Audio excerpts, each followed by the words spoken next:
하나님의 축복이 여러분의 가정과 생활 속에 함께 하시기를 바랍니다. 오늘 우리에게 주시는 말씀 같이 보시겠습니다. 신약성경 베드로전서 2장 11절, 12절 우리 두 절 말씀을 같이 보시겠습니다. 베드로전서 2장 11절, 12절 두 절 말씀입니다. 베드로전서 2장 11절, 12절 두 절 말씀인데 우리 목소리를 같이 해서 함께 봉독하도록 하겠습니다. 사랑하는 자들아, 나그네와 행인 같은 너희를 권하노니 영혼을 거스려 싸우는 육체의 정욕을 제어하라. 너희가 이방인 중에서 행실을 선하게 가져 너희를 악행한다고 비방하는 자들로 하여금 너희 선한 일을 보고 권고하시는 날에 하나님께 영광을 돌리게 하려 함이라. 아멘. 우리가 잘 알고 있는 시인 가운데 청록파 시인으로 알려져 있는 박목월 선생님이 있습니다. 그분의 시 가운데 대표적인 시가 나그네라고 하는 시가 있습니다. 그 시 내용은 아마 여러분들이 다 외우고 계시고 마음속에 아마 떠올리고 계시리라 생각이 됩니다. 이런 내용의 시입니다. 강나루 건너서 밀발길을 구름에 달가듯이 가는 나그네, 길은 외줄기 남도 300리, 술 익는 마을마다 타는 저녁놀, 구름에 달가듯이 가는 나그네. 여러분 갑자기 그 중학교, 고등학교 시절로 돌아가신 것 같죠? 박목월 선생님의 시를 외우면서 사춘기에 눈을 뜨고 인생이 무엇인가 나름대로 한 번씩 짚어보았을 때 외웠던 시입니다. 여기에서 시인은 우리 인생을 가리켜서 나그네라 그렇게 이야기했습니다. 식기에 보면 그런 규절이 나옵니다. 길은 외줄기. 나름대로 시인도 이 땅을 살아보았는데 다른 길이 없다. 여러 가지 길을 선택해 보려고 했지만 결국 내 인생에서 다른 길은 없었다. 그런데 그 길이 남도 300리라고 얘기합니다. 가도 가도 끝이 없는 길. 눈물이 한번 지나가면 기쁨이 와야 되는데 기쁨이 아니라 고통이 찾아오고 그 고통이 지나가면 행복이 있을 줄 알았는데 행복이 아니라 또 다른 아픔과 상처가 찾아오는 끝없는 인생의 한으로 연결된 남도 300리, 그 외줄기 인생이 우리의 삶이다 하는 노래입니다. 그 다음에 보면 술 익는 마을마다 타는 저녁놀 그랬습니다. 술을 저는 어떻게 만드는지 모르겠는데요. 술을 만들려면 그래도 기다리고 익기까지 기다려야 되는 것 같아요. 그래서 그 술을 마시고 싶어서 그 고통을 잊고 싶어서 술을 담아 놓았는데 그 술이 익어가는 듯 싶은데 벌써 저녁놀이 타들어가고 있다 그렇게 노래합니다. 내가 그것을 먹고 좀 이 고통을 잊어버려야 되겠다. 이 인생의 한 외로움을 고독을 잊어야 되겠다 했는데 그 술을 담가놓고 채 익어서 마시기 전에 저녁놀이 지고 말았다 하는 이야기입니다. 여러분 여기에서 놀은 단순히 환상적인 아름다운 노을을 얘기하지 않습니다. 그것을 먹으려고 기다리고 있는 인생에게 어느덧 찾아오는 인생의 황혼, 인생의 마지막, 인생의 결말 끝을 이야기하고 있습니다. 내가 수고한 것을 내가 먹지 못하고 인생의 황혼을 맞이하는 것, 인생의 결말을 보는 것이 바로 우리 삶의 모습이라는 거 아니겠습니까? 그래서 다시 회상해 보니까 강나루 건너서 밀밭길을 구름에 달가듯이 내가 지나가고 말았다. 여러분 왜 농사를 짓습니까? 그 농사를 지어서 거기에서 일용할 양식을 구하고 소유와 재물을 모으는 것이 농부들의 마음 아니겠습니까? 그래서 농사를 지었는데 그 밀밭길을 강 건너 보듯이 보고 지나가야 되는 것이 우리 인생이다.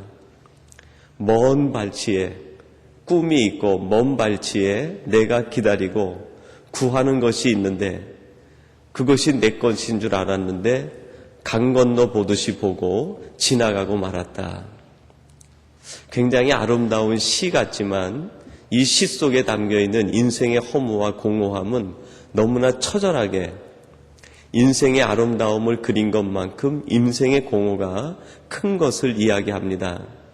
역설적으로 이것이 무엇을 표현합니까? 우리의 꿈과 기대가 크면 클수록 인생에 다가오는 절망과 허무도 크다는 것을 이야기합니다. 우리들이 추구하는 것, 얻을 것 같지만 결국 그것이 어느새 황혼이 찾아오고 다 놓쳐버리고 우리도 모르는 사이에 강에 흘러가 버리는 한 입의 낙엽처럼 그렇게 쓰러져 버리는 것, 그것이 우리 인생이다 하는 것입니다. 오늘 성경 말씀에도 보니까 우리 하나님께서 우리에게 그런 권면을 주십니다. 사랑하는 자들아 나그네와 행인 같은 너희를 권하노니 그랬습니다. 너희의 인생이 무엇이냐? 너희는 나그네와 행인 같다. 나그네와 행인 같은 너희들에게 내가 사랑의 마음을 갖고 권하는데 꼭 이것을 명심하라 하는 하나님의 말씀, 하나님의 뜻이 오늘 말씀 속에 담겨 있는 것 아니겠습니까? 그러면 오늘 이 땅을 나그네처럼 지나가고 있는 행인처럼 지나가고 있는 우리들이 기억해야 될 것, 명심해야 될 것이 무엇이겠습니까? 오늘 본문 말씀에 보니까 첫 번째로 육체의 정욕을 제어하라 그렇게 말씀합니다. 여러분 우리 11절 말씀인데요. 11절 말씀을 같이 한번 봉독해 보십시다. 11절 말씀입니다. 사랑하는 자들아 나그네와 행인 같은 너희를 권하노니 영혼을 거스려 싸우는 육체의 정욕을 제어하라. 아멘. 너희들이 이 땅에 강 건너 밀밭깃을 구름에 달 가듯이 지나가는데 거기에 마음을 빼앗기지 말고 영혼을 거스려 시험에 빠지게 하고 올무에 빠지게 하는 내 육체의 정욕을 제어하라. 육체의 정욕을 극복하라 말씀합니다. 여기에서 말하는 정욕은 그 원뜻을 보면은요, 방향이 빗나간 열망 그런 뜻이 있습니다. 열정은 열정, 열망은 열망인데 방향이 잘못된 것, 육체를 쫓아가는 것, 그것이 잘못된 것이고 너의 열망을 하나님께 돌리라. 너의 가지고 있는 열정을 하나님께 돌려야 되는데 육체의 정욕을 쫓아가면 그것이 빗나간 열망이 된다는 것입니다. 이 빗나간 열정과 열망이 결국 우리의 영혼을 파괴하고 우리의 영적인 삶을 파괴하기 때문에 그것과 맞서 싸워 이기라고 말씀하고 있습니다.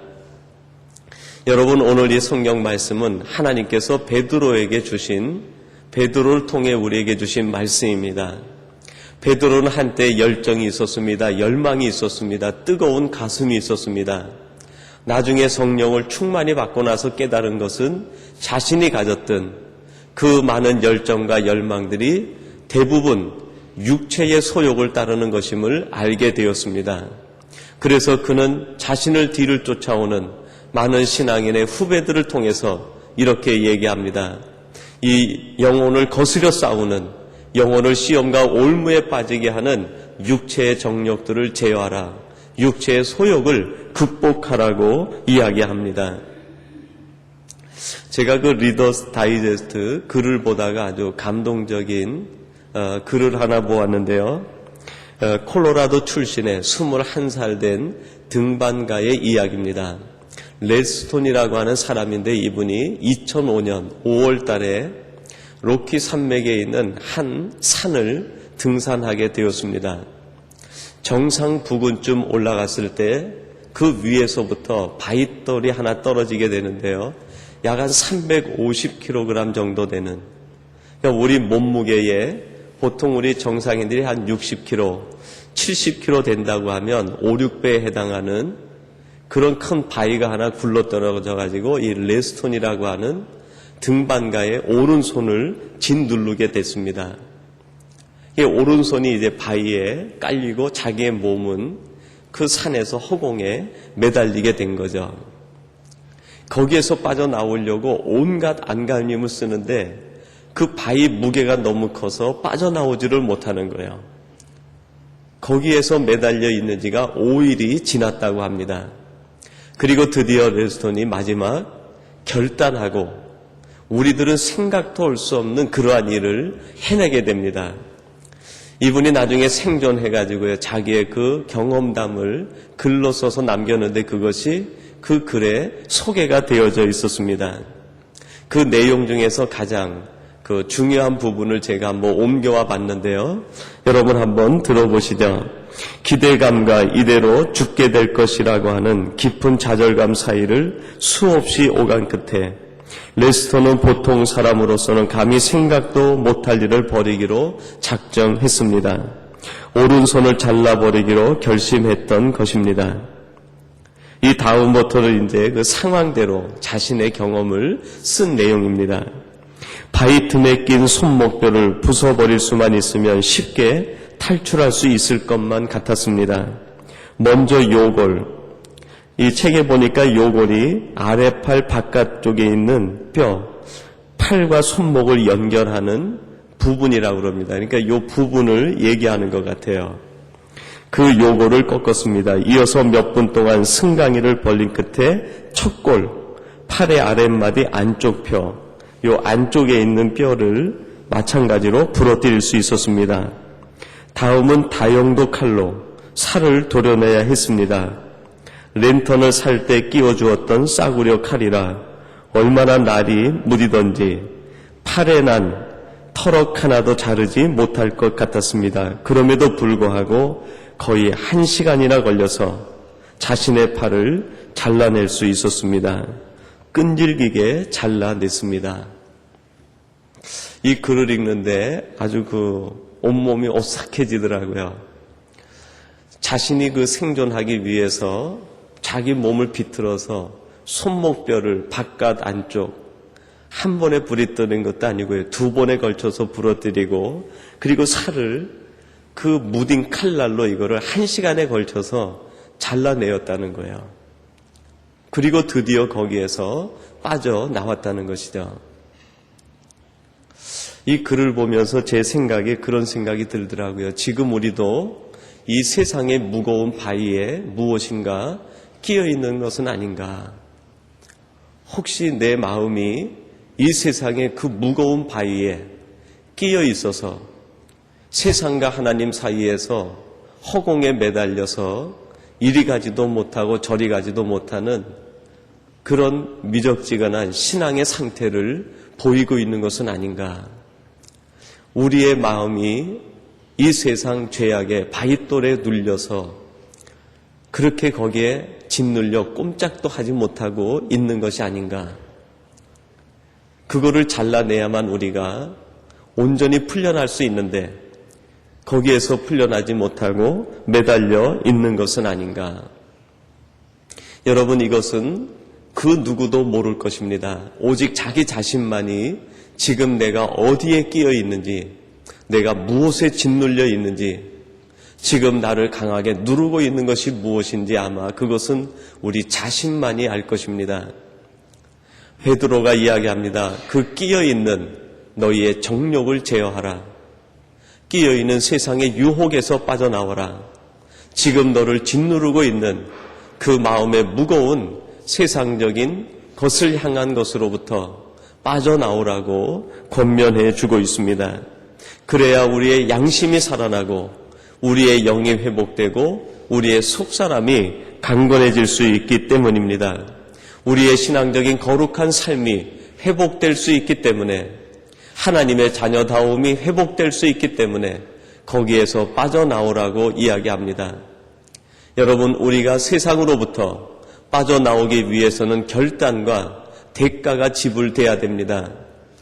그렇게 쉽게 우리가 세상에서 빠져나올 수는 없습니다. 거기에 따르는 희생이 있어야 되고 거기에 따르는 대가가 있어야 되고, 이 레스턴이 자기의 오른손을 대가로 지불했듯이 우리도 무엇인가 지불해야 우리는 이 세상으로부터 빠져나올 수가 있습니다. 우리 주님께서 지불해 주신 그 생명의 값을 붙들고 우리도 같이 주님과 더불어 이 세상에 매여있는 삶으로부터 빠져나와 하나님 앞에 매이는 삶으로 들어가야 될 것입니다. 오늘 저와 여러분들을 다시 한번 정욕을 제어하고 세상에서 빠져나오라고 하시는 주님의 음성을 듣고 하나님 품으로 하나님과 더불어 동행할 수 있는 우리 복된 성도님들이 되시기를 주님의 이름으로 축원합니다. 그리고 두 번째로는 선한 행실을 가지라고 말씀하고 있습니다. 오늘 12절 상반절에서 그렇게 말씀합니다. 너희가 이방인 중에서 행실을 선하게 가져 너희를 악행한다고 비방하는 자들로부터 너희 선한 일을 보고 그랬습니다. 너희를 비방하는 자들 사이에서 선한 행실을 보고 너희들이 하나님의 자녀인 것을 그들에게 알게 하라는 것입니다. 여러분, 우리 크리스찬들이 살아가는 삶 주변에는 우리를 보고 칭찬하는 사람보다는 비방하는 사람들이 더 많습니다. 왜냐하면 우리는 그들과 다르기 때문이죠. 세상 사람들은 다르면 틀리다라고 생각합니다. 다른 것을 인정하기를 싫어합니다. 왜 저 사람들은 우리랑 다르게 생활하지? 그리고 존경하고 높여주는 것이 아니라 다른 것은 틀리다라고 생각합니다. 저 사람은 나와 틀린 사람이야 라고 생각하고 우리를 비방하기 시작합니다. 세상에서 우리 크리스찬들이 세상의 칭찬을 들으려고 사는 것이 아니라 우리는 하나님께 칭찬받는 삶을 살아야 됩니다. 그렇다고 하면 하나를 선택해야 되는데 우리는 하나님으로부터 좋은 사람이라고 칭찬을 받는 길을 선택을 하고 비방하는 사람들의 그 비방을 여러분 그렇게 너무 신경 쓰지 마시기 바랍니다. 오늘 하나님께서 우리에게 하시는 말씀은 비방하는 자들은 언제든지 있으니 그들 사이에서 너희들이 선한 행실을 살아 그것을 통해서 내게 영광을 돌리게 하라고 말씀하고 있습니다. 우리는 오직 하나님에 대하여 선한 행실과 착한 행실로 살아가야 돼야 될 것입니다. 그리고 세상과 죄에 대해서는 죽은 자로 살아가야 된다는 것입니다.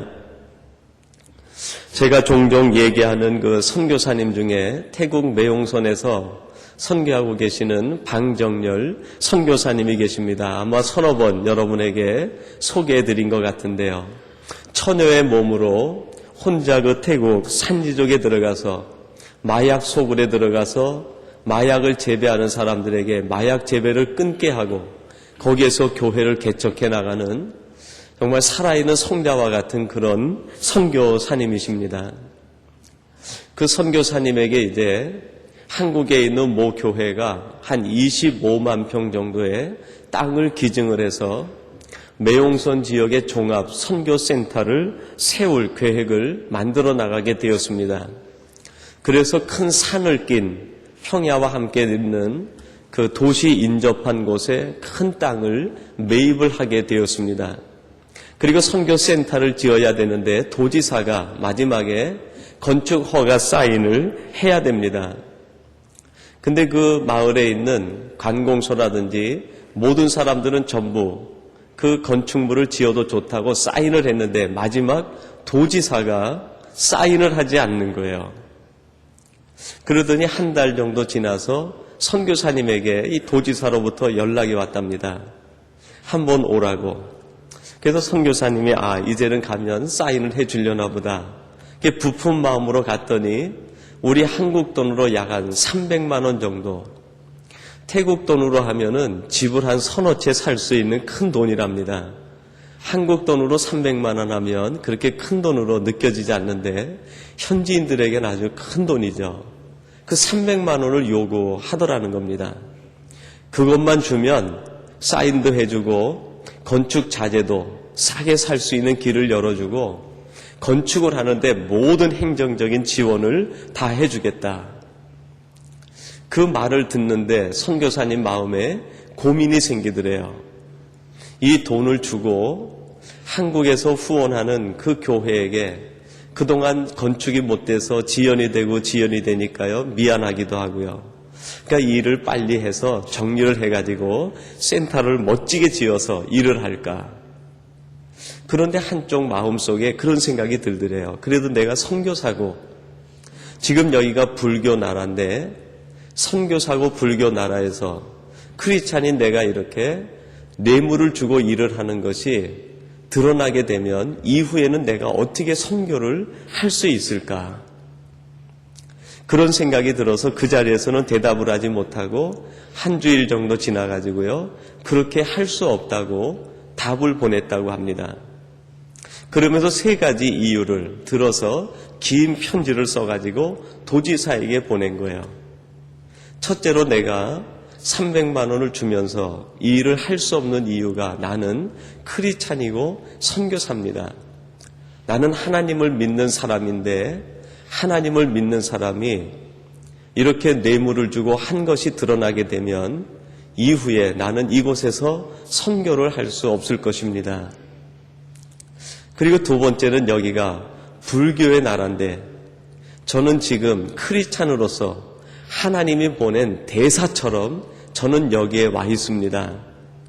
하나님의 대사인 제가 여기에서 뇌물을 주고받는다고 하면 이곳에 있는 많은 불교인들이 크리스찬들도 우리 불교인들과 다를 것이 없구나. 그렇게 생각할 것입니다. 그래서 저는 이 돈을 드릴 수가 없습니다. 그리고 마지막으로 하나님의 일을 이런 불의한 방법으로는 할 수 없습니다. 하나님이 원하시는 때에 건축은 되게 될 테니 저는 그때까지 기다리겠습니다. 도지사에게 그렇게 편지를 써서 거절하는 뜻을 드렸다고 그럽니다. 그리고 한 1년 정도 지났는데요. 도지사가 안절부절하더래요.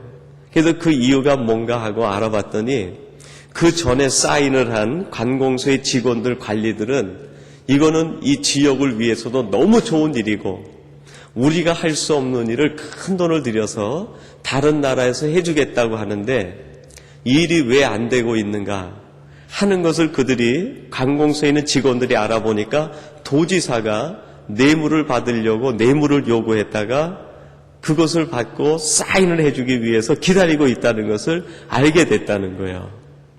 그러면서 이제 관리들이 도지사를 압박하는 거예요. 왜 이 좋은 일을 못하게 하느냐? 이 일을 하면서 왜 뇌물을 받으려고 하느냐? 그래서 1년이 지나가지고요. 그러니까 2년 차 된 거죠. 2년이 지나서 도지사가 이 선교사님을 부르더니 최종적으로 사인을 해주면서 당신이 이겼다라고 얘기를 하더래요. 거기에서 유치원을 만들 수 있는 센터를 만들고요. 그 다음에 초등학교, 중학교, 고등학교, 나중에는 대학교까지 설립해서 선교 종합센터, 교육의 문화, 그리고 그 옆엔 병원을 짓고 문화센터를 지어서 지역 사람들을 선도할 수 있는 종합센터를 지을 수 있는 기초공사를 하게 되었다는 이야기를 전해 듣게 되었습니다. 여러분, 우리들이 이 땅을 살아갈 때 하나님께서 우리에게 주시는 말씀이 무엇입니까? 너희를 비방하는 사람들에게 너희는 착한 행실, 선한 행실, 하나님의 자녀다운 삶을 통해서 너의 삶의 자세가 무엇이고 예수를 믿는 사람들은 어떻게 사는 것인가를 보여주어 그것으로 하나님 앞에 영광을 돌리게 하라고 말씀하고 있습니다. 여러분, 우리에게 1년 지나고 2년 지나고 3년 지나는 것이 무슨 그렇게 큰 시간이겠습니까? 오히려 그 시간의 인내를 통해서 하나님의 살아계심을 증거하고 하나님의 놀라운 은혜를 체험하고 증거하는 것이 우리 성도들의 더욱 값진 삶의 내용이고 자세가 아니겠습니까? 오늘 예배한 우리 사랑하는 성도님들이 이 땅에서 우리를 비방하려고 시시각각 노리고 있는 이 세상 한복판에서 우리 주님이 그렇게 사셨듯이 우리들도 역시 선한 행실로 살아 하나님께 영광을 돌리는 우리 복된 성도님들이 되시기를 간절히 바랍니다. 그리고 마지막 3번째로는 하나님께 영광을 돌리라 그랬습니다. 12절 하반절에 보니까요, 그렇게 말씀합니다. 너희 선한 일을 보고 권고하시는 일에 하나님께 영광을 돌리게 하려 함이라 그랬습니다. 여러분, 우리 교리문답을 가리키는 그 웨스트민스터 소요리 문답에 보면 제일 첫 번째 질문이 그런 질문입니다. 사람의 첫째 되는 삶의 목적이 무엇입니까? 거기에 대한 답이 무엇입니까? 사람의 제일 되는 목적은 하나님께 영광을 돌리고 영원토록 그를 즐거워하는 것입니다. 하나님 앞에 영광 돌리는 것이 우리 삶의 제일 되는 목적, 첫 번째 목적이라는 것입니다. 종교 개혁자들에게 공통된 표어가 있었는데 그 표어가 오직 하나님께 영광이었습니다. 종교 개혁을 하면서 그들은 자신의 이름을 드러내는 것도 아니고 그 나라의 경제적인 부를 축적하는 것도 아니고 오직 하나님께 영광, 그것이 바로 종교 개혁자들의 표였고 그것을 붙들고 그들은 종교를 개혁하고 신앙을 개혁하고 믿음을 개혁해 나가게 되었습니다. 여러분, 오늘 우리도 이 땅을 살아가면서 우리의 궁극적인 신앙적인 표어가 이것이어야 되지 않겠습니까? 오직 하나님께 영광. 사도 바울은 뭐라고 얘기합니까? 먹든지 마시든지 무엇을 하든지 하나님께 영광이 되게 하라. 오직 하나님의 영광을 위해서 우리의 모든 삶의 전반적인 부분을 점검하고 살아가라는 하나님의 말씀이고 뜻입니다. 우리 예배 일부 예배를 드리려고요. 우리 찬양단이 악기 세팅을 하는데 제가 와서 세팅하는 모습을 이렇게 보다가 우리 드럼을 한번 보게 됐어요. 평상시에는 그냥 드럼 소리가 나니까 그런가 보다 했는데 그 악기 세팅을 할 때 드럼을 보니까 그 드럼 위에 북으로 치는 데 있잖아요. 그 치는 데 위에 보니까 그 북채로 얼마나 많이 맞았든지 맞은 모양이 그냥 맞을 때마다 그 모양들인데 그게 수천 수만 개 모양의 맞은 모양이 그 북 위에 다 놓여 있더라고요. 여러분, 북을 만들 때 만든 이유가 무엇입니까? 조금 험한 말로 하면 터지고 살라고. 북을 만든 이유는요, 모셔두기 위해서가 아니라 두들겨 맞아야 북이 되는 거죠. 북은 두들겨 맞으려고 만들어진 존재가 북입니다. 근데 그 북이 맞지 않겠다고, 나는 터지지 않겠다고 하면 소리도 내지 못하고 그 북은 쓰임받지 못할 것입니다. 가장 잘 맞는 북이 가장 많이 쓰이는 거죠. 가장 많이 맞을 때 그 북은 가장 행복할 수 있을 것입니다. 여러분, 하나님께서 우리 성도들을 이 땅에 만들어 보내신 것은 어떻게 보면 북처럼 만들어 보내셨을 수도 있어요. 우리가 세상에서 이리 맞고 저리 맞고 이리 시달리고 저리 시달릴 때 우리들은 괴롭고 힘들지만 그것을 통해서 하나님의 영광을 받고 하나님이 기뻐하실 수 있다고 하면 여러분, 우리는 북처럼 맞으면서도 살 수 있는 것 아니겠습니까? 오늘날 크리스찬들의 문제가 어디에 있습니까? 맞지 않으려고 하는 데 있죠.